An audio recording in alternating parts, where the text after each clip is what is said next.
যখন জাহের থানে নায়কে পূজার উপাচারগুলো সাজিয়ে বসেন, তখন তিনি কি শুধু ওই প্রস্তর, ওই বৃক্ষ তারই উপাসনা করেন, নাকি উপাসনা করেন সেই অনন্ত সত্যের, যা ঠাকুর ঠাকুরান থেকে, মারাঙ্গুরু থেকে প্রবাহিত হয়ে এই পৃথিবীর সমস্ত কীট পতঙ্গ, লতা গুল্ম, প্রস্তর, তৃণ ও নদীতে প্রবাহিত হয়ে চলেছে।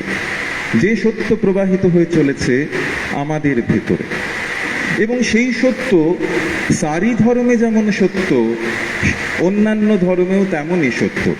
কোন সত্য, একটি সত্য আরেকটির চেয়ে মহত্তর বা বৃহত্তর হতে পারে না। সত্য সত্যই এবং তা সর্বদা সমান। এই তথ্যটি কিন্তু আমাদের মাথায় রাখতে হবে।